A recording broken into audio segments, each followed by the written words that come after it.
Good Good morning. morning, Adrian Ponce with eXp with David Slater, another eXp agent. How are you this morning? I'm doing excellent. Good, good, good. So we're going to talk about the state of the market. You already have a couple questions. We're just going to kind of bounce back and forth and kind of freestyle it. What shoot with your first question. Well, I should have told you this in the prep a little bit, but first I want to talk about you a little bit and your experience and kind of all the different hats you wear to kind of Okay. lend to your credibility as a realtor and as an entrepreneur and as a Okay. contractor. You wear a lot of hats and make a lot of moves. Yeah, so a little bit about me right now. I'm heavy into production with real estate. I'm working with buyers and sellers and investors. I'm getting a lot of investors that are reaching out to me. A lot of it's coming through referral and just word of mouth. So I definitely wear all of those hats. And then, as you know, I started out in the housing industry as a contractor. We started out doing property preservation, which are basically houses in various stages of foreclosure. And I still do that. I still have crews that work in Michigan, Ohio, Florida, Texas. We did a little bit of work in Louisiana as well. And then we're actually branching out into Georgia. I have some contacts down there as well. So definitely still heavily involved in that industry. But my passion is real estate. And in particular, I do like the off market side of real estate. So that's a little bit about me. So I do wear a lot of hats, but I definitely have a very good, strong team. So that definitely helps me a lot. You know, what they say, teamwork makes the dream work. So Mhm. I definitely have a really good team, have an office manager, a subcontractor liaison, and then I've trained them on a lot of the different functions of like real estate, like they're able to upload the transactions to SkySlope. Um, they cold call. I have another assistant who does cold calling for me, and we've gotten quite a few leads. And then I already have like a lot of systems in place just from doing the property preservation, and I just implemented that into the real estate. So yeah, yeah, trying to take it all the way.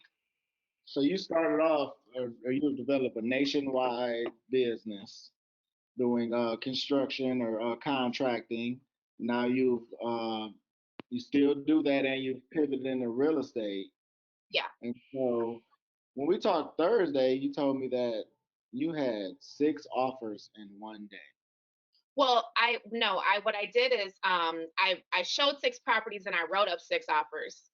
So and then I actually got two for sure that were accepted. Yay. And then Okay. I have two more that I'm working on that are going to be accepted. I believe it's just a matter of um, just waiting on the listing agent and the seller to accept the offer.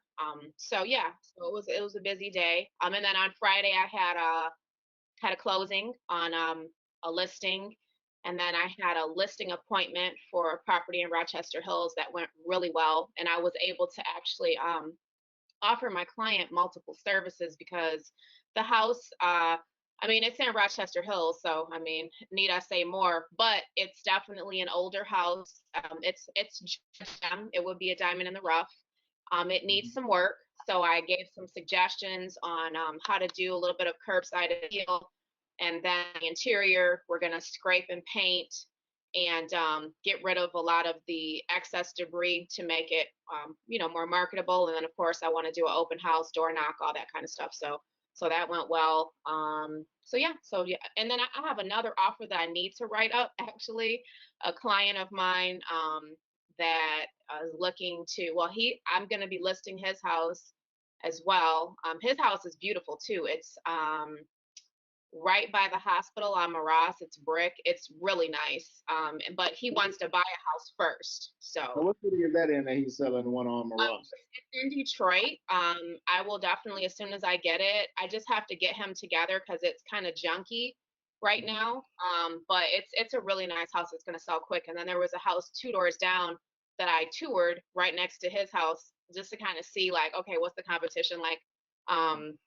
That sold, so we're going to price it in that range. So yeah, so I have to do that too with that particular buyer write up his offer. So Okay. So we trying to discuss the market itself and yep. consumer confidence, how the interest rates have affected the market itself in relation to buyers versus sellers, inventory, things of that nature. So you mentioned Rochester Hills, and you also mentioned Detroit, which is can be two different sides of the spectrum depending on, like, in Detroit, which area you buy. Of course, we got affluent neighborhoods in Detroit, Yes. but we going nationwide with this interview. So somebody that maybe not from Michigan, when we're talking about Rochester Hills, that's one of the most affluent communities that we have. I think Oakland County is in Oakland County, and I think Oakland County was one of the richest counties in America at one time. Well, Oakland County is definitely the richest county in Michigan for sure. And I mean, Rochester Hills is definitely very affluent, and it's a highly sought after area. That's why when I was talking to the prospect, I just jumped on it. I was like, well, I have a closing tomorrow. I can come over there right after my closing. And he's up north, and then they have a property in Florida, and they're retired. So I was like, yeah, definitely. So yeah, it's definitely a very affluent area. So I don't think it'll have a problem selling at all. Right, but don't mislead people, because when we talked the other day, you mentioned a $10,000 deal that Hmm. you closed on recently, Yep. and when we communicated, you gave me the impression that you give the same service, and you said, I think the words was, you don't turn down anything but your collar. Oh yeah, So for sure. Definitely. Yeah, that's definitely how I feel. That was for an investor. That property was for an investor, and as a matter of fact, I've done several transactions with that same investor. We have a project going in e-course, and we have a bunch of other things that we're doing together. So it's more just um, volume, uh, as opposed to like, oh, trying to get like the highest priced, property. I work with all different types of buyers, all different types of sellers, and I try to give everybody the same level of service. So yeah, definitely. And I actually have another property. I actually had two closings yesterday, but the second one, my clients, we've had a little bit of some turbulence. Their English is not their first language, so they only speak Spanish, and they just have some issues with understanding the transaction. I tried to explain it the best as I could, but long story short, we closed on the property, but that was like a $22,000 property. So again, like they're investors, they're rehabbing it, whatever. But I mean, it's not a huge commission, but it's still a transaction. So, and we're doing other things too because they have a house they want to list. And I know I told you I'm bilingual. I read, write, and speak Spanish as well. So I do get a lot of Spanish speaking clients, like a lot, a lot, a lot, a lot. Like so, that's definitely been a game changer as well. if I get any, I'll be referring them to you as well, because I'm Oh, not for buying. sure, definitely. Si habla español, for sure, definitely. So yeah, All right. it's been a So, game changer. all right. So let's help the people as far as in my experience, I talk to a lot of people that are apprehensive, fearful of buying a house right now. I get a lot of people saying, I want to wait until the market goes down so I can get something cheaper. I also get clients that want to buy right now. So when it comes to the consumer confidence, let's start with the Rochester Hills. In your experience in those more affluent neighborhoods, when you let's just say when you're dealing with buyers agents, what do you think when you do get a buyer? What's gotten them over that hurdle?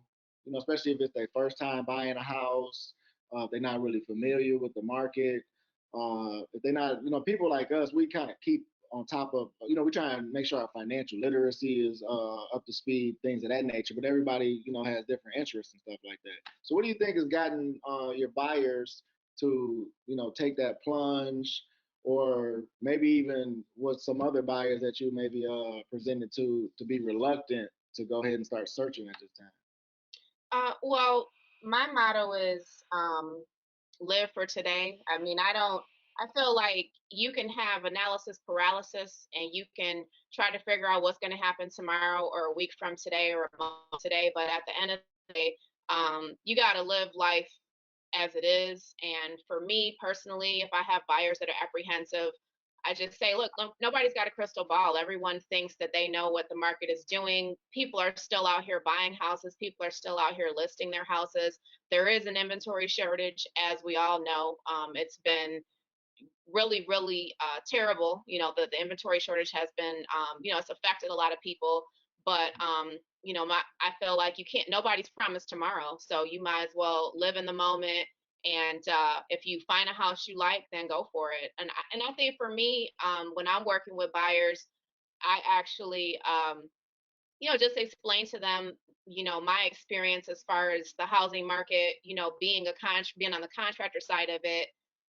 There are, houses that are in foreclosure and, like pre-COVID, we were super duper busy. During COVID, we remained busy because there were still houses that were, in foreclosure. That was part of my client's inventory. And then, post COVID, which I don't know if we're post COVID because we're still dealing with it. There's still, a lot of houses that are available. So I don't really feed that negativity. I try to stay positive and stay optimistic. That's just my mindset. And I try to bring that to buyers and sellers that I'm working with. Because I have dealt with that where people are like, oh, like that listing in Canton I had, like the market had changed once they were ready to list their property. You know, people were getting at one time like 30 and 40 offers on properties, and it took us like maybe 2 weeks to actually get a qualified buyer. We got some offers, but they were like, yeah, no. So it did take a little bit longer to get a qualified buyer, but I mean, you just have to stay the course and be consistent and do everything that you can to promote the listing, or if you're working with a buyer, to get your buyer out there looking at properties that fit their buy box. So I definitely will try to steer my client in the right direction as far as if they have some apprehension about the market. Nobody knows what's going on in the market. It's all, speculative, and it's basically just it's going to be what it's going to be. So, it's like you said, it's kind of similar to the stock market. Like nobody has a crystal ball, and nobody knows. So we try to make educated guesses. And what you just said about the market itself, uh, it may have changed, but at the same time, you still were getting offers, and it took 2 weeks. And you kind of said that like that was a long time, but that's still a relatively short time, from going to signing a listing agreement, to get to accepting an offer in a couple of weeks. Yeah, and even like because we had several offers, like when we did our open house, because my were amazing, and I really mean amazing because they did everything I asked them. They did. We painted, we cleaned the carpets. They allowed me to do an open house. I had a mortgage broker there. We had like a really amazing turnout, and I got an offer right there on the spot at the open house. I wrote it up for my clients. The offer ended up, the lady got cold feet, but still, we got that initial offer on our, open house. Um, so we were able to, get multiple offers. It was just the fact that, um, some of the offers were lower than what we wanted, so, but I mean, the market has shifted, but again, people are still buying properties. People are still, selling properties. Mhm. So we talked about the market slowing down. Um, a big reason for that is because they raised the interest rates. Yeah, But some people's buying power has been affected. The lower, like the under 300,000, when those interest rates fluctuate like that, their buying power has definitely been affected by the interest rates going up. But for those buyers that are in a higher price point that have, more discretionary income, it's nothing. It affected nothing. right, so maybe it took their pre-approval down to more affluent. Maybe it took their pre-approval down from 450,000 to 425,000 or 400,000, something like that. Right, exactly. Maybe with the Or interest maybe rate. to put more money down, or maybe they need to switch from a, FHA to a conventional, depending on, who their mortgage broker is and what their particular situation is. Mhm. And when we're talking about the market change, and we basically talking about supply and demand. Now, Correct. so we're talking about when I was a teenager in the early 20s in the 90s, it was a lot of houses being built. And when the recession hit 2007, maybe even started a little bit sooner, all of that stopped. So 2007, that's 15 years ago. And it does not seem like it's picked up at anywhere close to the level that we were building houses in the 90s.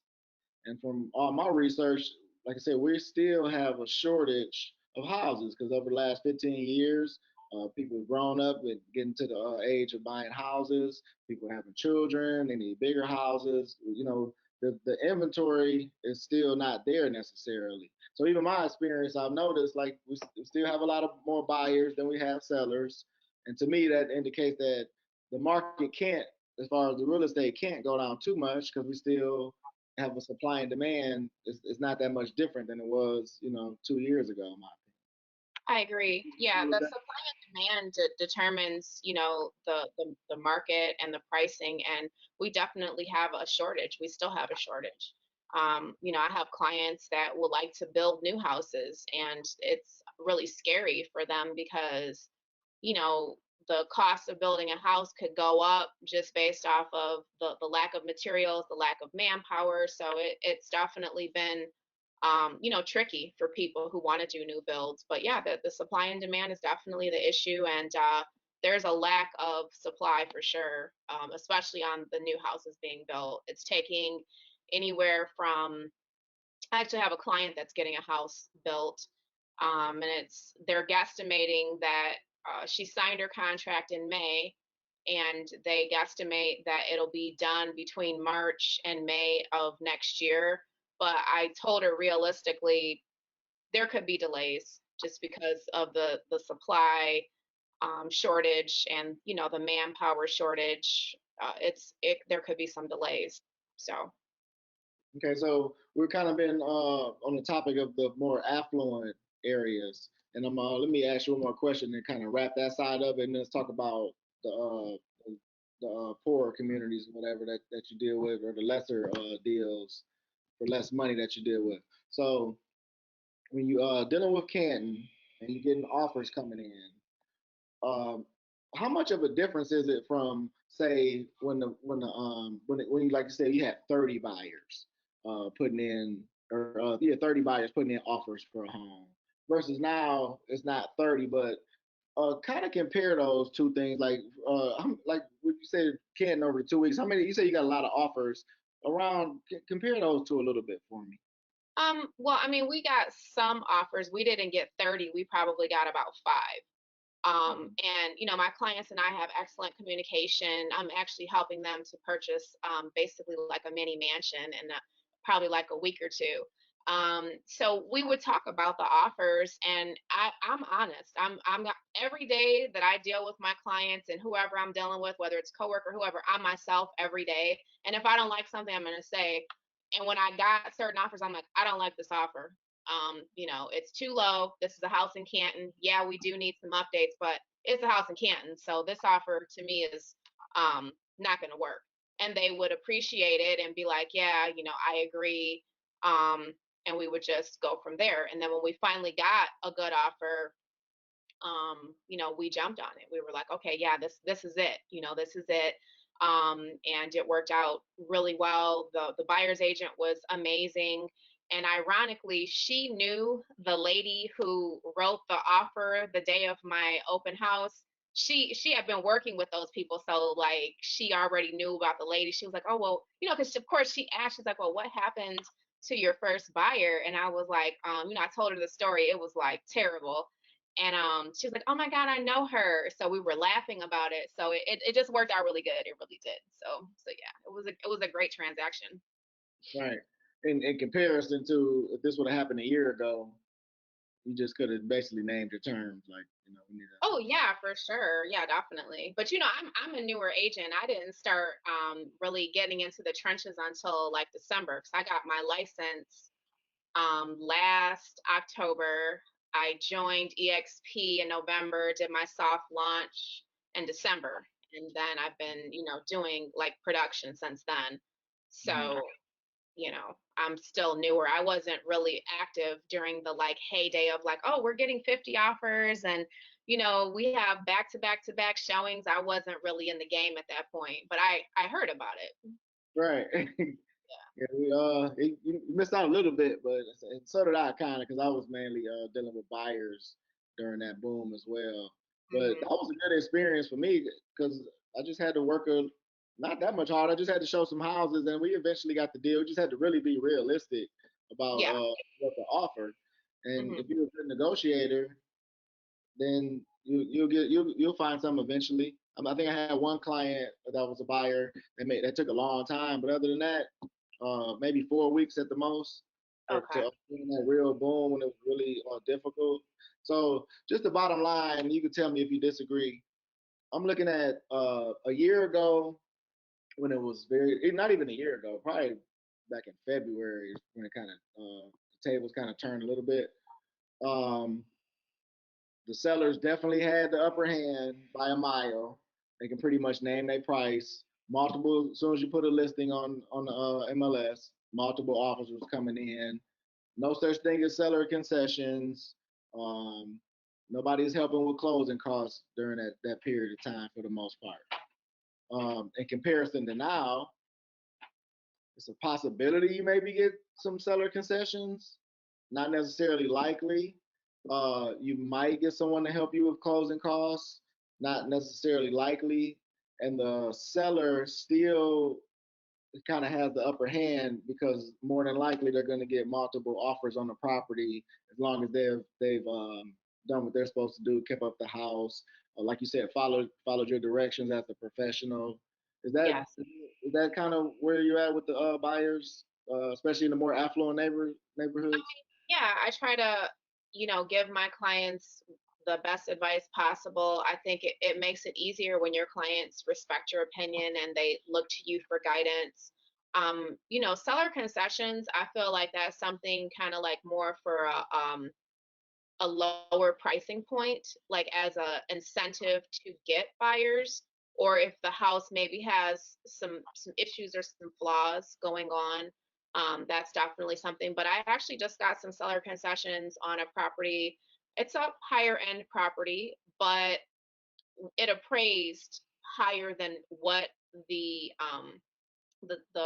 purchase price was. So we were able to just add an addendum and be like, okay, hey, we're getting the extra that we got as a seller concession. So it kind of helped things along.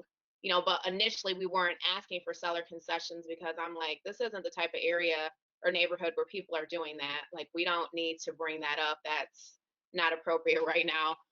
But then, later on, when we got the deal and we were starting to, kind of feel more comfortable and confident, I was like, okay, well, once the appraisal comes back, if it comes back higher, we can just do that, and that'll help with your closing costs, which they definitely needed that. So, Mhm. Now let's transition to the lower income communities, like you said, those the $10,000 deals or the $22,000 deals. mhm. First of all, what is the inventory like? Is an abundance of inventory when it comes to the less Yeah, expensive houses? Okay. it's there's an abundance of those kind of houses available, especially in the inner cities. Hmm. There's a lot of houses that are, blighted and abandoned and, that need a lot of rehab. So those buyers are mainly investors, fix and flips, people who want to fix and hold. So, the pricing point is different and the inventory is abundant. Yeah, it's very abundant. So, with your investors, try and get in their head a little bit. What do you think they are looking to take advantage of, or why do you think that they are interested in those lower income? And what do you think? What are they trying to take advantage of, and what is their end goal for the most part? They're trying to take advantage of a couple things. One, the fact that Detroit is a mecca. There's so much going on in Detroit, and like different cities, like take a city like Miami, there are no $10,000 properties in Miami. It's just unheard of. So it's basically an investor's paradise for people coming from out of state. Because I do have a lot of out of state, investors coming to Detroit. They want to invest their money. Like I have an investor who just bought a tripleplex in Detroit. I have another one. We're under contract for a tripleplex in Jackson. Um, and I have another lady. I'm about to do a walkthrough today at 3 o'clock on the duplex in Detroit for her. And again, these are people from California. I think the investors are trying to take advantage of the low price point and the high return on, having these properties either, renovated and sold, or renovated and hold as a rental property, to generate income. That I think those are the, things that they're looking for. So is there a high ceiling? Is there like a low floor to entry, and then like a high ceiling once you renovate the space, maybe add a additional bedroom or bathroom, or what I mean, make some upgrades that would increase the equity? Is it a real high ceiling? Like, are we talking about maybe going from something 22 to maybe investing 15, 20,000, and maybe something like that being worth close to 100,000 or something like that? It's definitely possible, depending on the comps in the area and what type of house it is. And a lot of investors are getting the properties renovated. They're refinancing, pulling money out to continue to build their portfolios. A lot of them are doing the BRRRR method, which I'm sure you're aware of. Um, so it just depends on that investor's plan of action and their goal. So I deal with a variety of different investors that have different goals, and a lot of them definitely feel like Detroit is a gold mine, and it really has been for a lot of investors that I'm dealing with. Right. You mentioned the two of the properties you mentioned were multi-family units. Hmm. Is it your experience that maybe they invest in because of the return for the rent, like maybe they holding the long term? And I know in my experience, I have a couple rental properties. I've been able to charge at least 15 to 20% more for rent over this last just few months. Is Oh that yeah, for you sure. The think? rent is definitely going up for a lot of landlords, and because people aren't able to buy because the lower pricing points, because of the interest rates going up, people have to continue to rent. So of course, landlords and entrepreneurs are taking advantage of that fact, for sure. Right. Okay, so when we talk about these lower incomes and your investors, I'm assuming we're talking about mainly cash buyers for the most part, or maybe Yeah. exclusively cash buyers. Well, some of them are cash buyers. Some of them have financed, like the tripleplex is being financed, both of the triplexes, Mhm. um, and then the duplex for the other investor, that's going to be financed. It just depends on you know what that investor's portfolio and financial situation is. I do have a lot of investors that are cash buyers, Mhm. but I do have some that want to finance as well. So whatever they need, we can, provide, because I have multiple mortgage brokers that I work with, some that can do creative finance and, offer different programs for, those buyers. And I have a couple that, speak Spanish. So whatever they need, I can, provide it for them. Okay. So to wrap this up, let's kind of bring it around full circle. So we were talking about the consumer confidence, and people hesitant to go out and apply for that mortgage. Um, what is it that we can teach them at the end of this call that will make them feel more comfortable? Like maybe there's down payment assistance programs out there. Um, there's really good realtors that can really help you understand the market and can really walk you through the steps and guide you on what you need to do to get yourself in a position to buy. I think it's several things that you can do, because I talk to people all the time that they feel like buying a house is so far out of their reach. They Mhm. just don't know what they don't know. So I definitely will educate them on, like what you were just talking about, the down payment assistance programs, because those are definitely available depending on, your level of income and the size of your family and where you want to buy.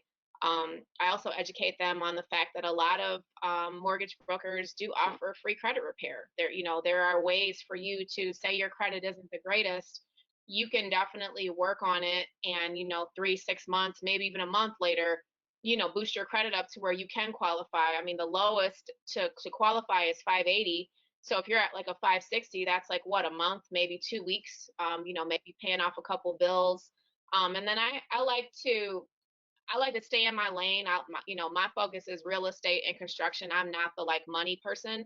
So I'll direct them to the mortgage broker and let them say, hey, listen, you need to tell this person your situation, and they will guide you and let every step of the way what you need to do. And more importantly, what you shouldn't do. Like, sometimes you'll have buyers that maybe they're not thinking clearly and they'll do something that will cause them to become ineligible, like go out and purchase a car or quit their job. So it's important to have that good communication with your clients and let them know, like, hey, listen, if you're wanting to get to the finish line, you have to toe the line, you have to follow this criteria here. So I definitely think that for the lower price point clients, it's definitely something that's doable. It's just a matter of, like you said, educating them, letting them know what resources are available. And I think with the down payment assistance programs, the classes that they offer to educate the buyers are really, really amazing, because it takes them from point A to point B, and it tells them everything they need to know to be successful when they're like during the purchase of the house. So I think the down payment assistance programs are extremely helpful, because especially if it's someone who initially going into it, they thought, oh, I could never qualify to get a house. But I mean, if you're paying rent in excess of like 800, 900, 1,000, $1,200, you can definitely qualify for a mortgage. I mean, it's if you can pay that in rent, you can pay a mortgage for sure. But a lot of people don't know that, because like my family, I come from a family of a lot of people who rented houses all my life. Like a lot of people in my family, they've never purchased a house. So it's like, I know that mentality, and I know um that mindset of like, oh, I don't want to buy, I just want to rent, I don't want the responsibility, a lot of things that people tell themselves because they just don't want to like deal with it. But I think, to own your own house is definitely better for you in the long run, because I mean, there's plenty of landlords, you, me, and everybody else that's a landlord will continue to take your money, feel free to continue to rent. But the bottom line is you're just paying, either that person's mortgage or putting money in their pocket to maybe venture out and get another investment property. So, why pay for their stuff when you could be paying for your own stuff, is what I tell people. Like, I make it kind of like jokingly, but it's for real the truth.